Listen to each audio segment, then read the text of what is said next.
আমি সঞ্চালিকা অর্পিতা বিশ্বাস। সুধী দর্শক বৃন্দ ও বিজ্ঞানের অনুরাগী বন্ধুরা, আজকে এই বিজ্ঞান মঞ্চে আপনাদের সবাইকে স্বাগত।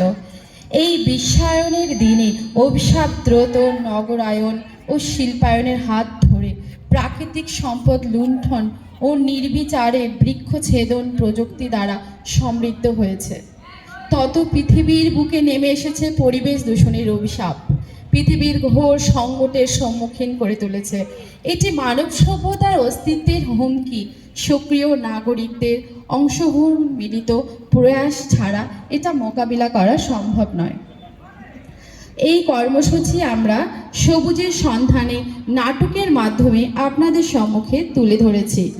নাট্যকার এবং নাট্য নির্দেশক দয়াল চাঁদ ভক্ত, মুক্ত ভূমিকায় অভিনয় করছে জীবন আলু উদয়নের মালিক নারায়ণ মুখার্জি, বাগানের মালকিন কৃষ্ণা রায় চৌধুরী, আবহ সঙ্গীত এবং অঙ্কন তাপস দাস, পাড়ার বকাটে ছেলে ঝন্টু আর মন্টু, বেতারের সংবাদ পরিবেশনায় রূপক দে সরকার, বাদ্যযন্ত্রে রয়েছেন প্রেমানন্দ ব্যানার্জি, গাছের চরিত্রে অভিনয় করছে বিদ্যালয়ের ছাত্র ছাত্রী ও বিজ্ঞান মঞ্চের সদস্যবৃন্দ।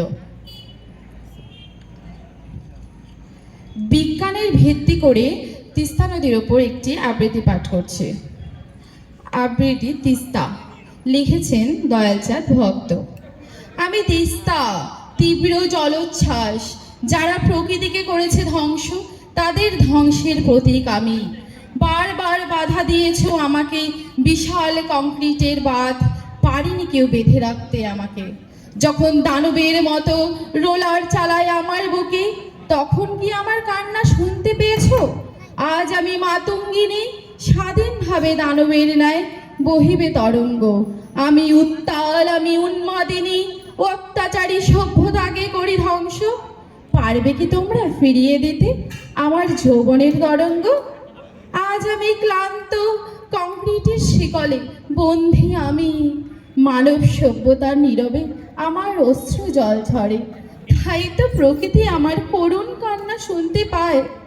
বিশাল গর্জন করে, বজ্রাঘাত করে। হে নিষ্ঠুর সভ্য সমাজ, একদিন ভেঙে যাবে সভ্যতা, শুধু বেঁচে থাকবে প্রকৃতির অমৃত ভালোবাসা। নমস্কার। তো এখন আমাদের নাটক শুরু হবে। সবাই দেখো, নাটকের মধ্যে দিয়ে আমাদের বিজ্ঞান সবাইকে সচেতন করা হবে। অবশ্যই আমাদের সবাইকে সচেতন হতে হবে। তো নমস্কার, এখন শুরু হবে নাটক।